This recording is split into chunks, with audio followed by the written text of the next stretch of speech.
여러분 안녕하십니까, 진성호입니다.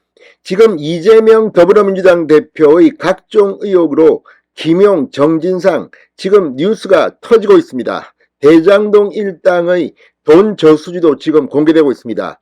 자, 그런데 지금 문재인 정권의 적폐수사도 관심을 좀 가져야 합니다. 자, 그동안 관심을 덜 받았던 재판이 오늘 하나 열렸습니다. 바로 유재수 전 부산시 경제부시장의 감찰 무마 의혹 사건입니다. 자, 조국 전 법무부 장관과 백원우 전 청와대 비서관 등이 피고입니다. 자, 그런데 오늘 검찰이 백원우에게 징역 2년, 실형을 구형했습니다. 자, 이 재판에서 사실상 이 조국이 타겟인데 조국 전 장관에 대해서는 구형을 하지 않았습니다. 왜 그랬을까요? 바로 조국은 다른 재판도 받고 있기 때문입니다. 지금 조국 전 장관은 이 입시 비리 등의 재판을 함께 받고 있기 때문에 이것들과 함께 조국에 대한 구형 그리고 선고가 있을 예정입니다. 그런데 이 유재수 감찰 무마 의혹만 가지고도 조국 외에 이 백원우 전 민정비서관, 박형철 전 반부패 비서관에 대해서 징역형을 구형했는데 조국의 경우 이것 플러스 그때 이 백원우와 박형철의 상급자가 조국이었습니다. 그렇다면 조국에 대해서는 더 큰 중형을 선고할 가능성도 있습니다. 여기에 입시비리, 뇌물수수 등의 재판이 끝나면 조국의 구형량은 이들보다 훨씬 셀 것으로 보입니다. 결국 구속까지 가게 되는 게 아닌가 이런 생각이 듭니다. 자, 아무튼 문재인 정권 하에서 일어났던 많은 일들이 있습니다. 오늘 검찰은 이 부분에 대해서 엄중하게 심판했습니다. 오늘 서울중앙지법 정말 문재인 정권의 적폐 사건 드디어 이제 방아쇠를 당겼습니다. 진성호의 융단 폭격 시작합니다. 조국 백원우를 융단 폭격합니다. 방송에 앞서 아직 진성호 방송에 구독자가 아니신 분은 붉은색 구독 버튼 눌러주십시오. 더 좋은 방송으로 보답하겠습니다. 이태원 참사, 북한의 미사일 도발, 그리고 이재명의 사법 리스크, 아무튼 지금 막 뉴스가 빵빵 터집니다. 그래서 정권이 바뀐 뒤 문재인 정권에 있었던 범죄 혐의에 대한 재판도 이제 시작이 됐습니다. 자, 사실 지금 이 사건이 벌어지고 이 문제가 불거진 지 시간이 많이 흘렀는데 이 법원 판결도 너무 시간이 연기된 게 아니냐는 이런 생각도 듭니다. 그렇지만 일단 정권이 바뀌었고 이제 법원이 이들을 심판할 시간이 왔습니다.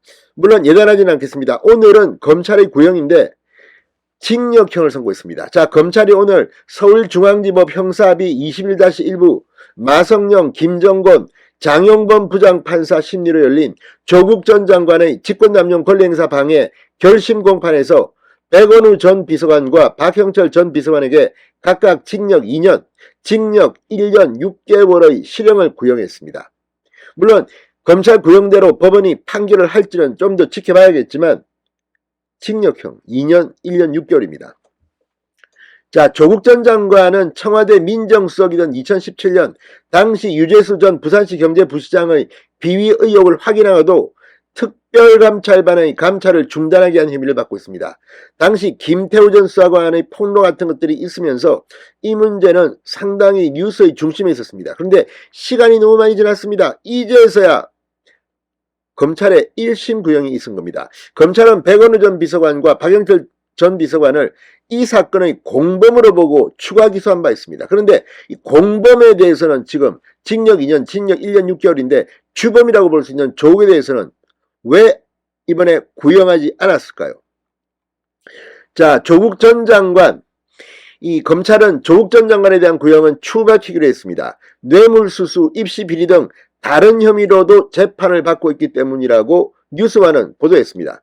자, 그렇다면 조국의 재판, 지금 입시비리, 뇌물수수, 아무튼 여러 건입니다. 이걸 갖다가 다 합해서 구형을 할 것으로 보이는데, 아무튼 이 백원우, 박형철 두 전직 비서관 역시 조국 전 장관의 재판이 마무리되는 시점에서 함께 선고가 이루어질 것으로 보입니다. 시간은 많이 벌었습니다. 그러나 사실 뜨겁습니다. 너무 많은 시간이 흘렀습니다. 자, 검찰은 오늘 최종 의견에서 사건을 수사한 지 3년이 흘렀다. 똑바로 수사하지 않으면 권력의 눈치를 보는 부실 수사 꼬리표를 달고 살아야 한다는 두려움으로 최선을 다해 수사했다고 운을 뗐습니다. 유재수 감찰 당시 청와대 모 행정관이 특감 발언에게 피하 구별을 하라며 감찰을 못하게 했다는 말이 강렬히 기억에 남는다. 이 사건을 한마디로 규정하면 피하 구분이 법치주의를 말살시킨 사건이라고 말했습니다. 이 말이 중요합니다. 이게 청와대에서 벌어진 일입니다. 피하 구분, 피하 식별을 하라. 그러니까 문재인 청와대에서는 피하를 식별합니까? 우리 편이면 봐주고 저쪽 편이면 더 세게 감찰을 합니까? 자, 아무튼 검찰의 오늘 구형 이후에서 나온 말입니다. 그러면서 검찰은 이들은 권력자와 가까운 사람의 부정과 비위를 비호함으로써 국가 권력을 사유화했다. 최고 책임자들이 권한을 남용해 국가 기강을 문란케 한 행위다. 자, 이날 조국을 비롯한 피고인들은 정당한 직무집행이었다고 무죄를 주장했습니다. 조국 전 장관은 최후 변론에서 유재수를 개인적으로 전혀 알지 못한다. 그에 대해 혜택을 줄 이유가 전혀 없다고 강조했습니다. 자, 조국 전 장관 측은 당시 민정수석실에서 유재수 감찰 결과를 금융위원회에 인사조치가 필요하다는 식으로 전달하며 사건을 마무리했다고 주장했습니다. 민정수석실은 징계권이 없고 징계 수위와 종류를 지정하는 것이 직권남용이라는 판단입니다. 백원우 전 비서관도 감찰 무마는 현실적으로 불가능한 일이라고 재차 강조했습니다. 자, 아무튼 이걸 보면 지금 이들은 이렇게 주장하지만 검찰이 징역 2년, 징역 1년 6개월을 왜 고용했겠습니까? 그러면서 정말 문재인 대통령, 전 대통령이 창피하게 생각할 일입니다. 최고 책임자들이 권한을 남용해 국가 기강을 문란케 한 행위고 그 일은 문재인 청와대에서 벌어졌고 그때 민정수석이 조국이었습니다. 백원우가 비서관이었습니다. 자, 아무튼 이 판결은 조국 전 장관의 입시비리, 뇌물 혐의 이런 것들 재판이 끝날 때쯤 함께 내릴 것으로 보이는데 문재인 정권 적폐 수사의 신호탄이 될 것으로 보입니다. 진성호의 융단 폭격이었습니다. 여러분 감사합니다.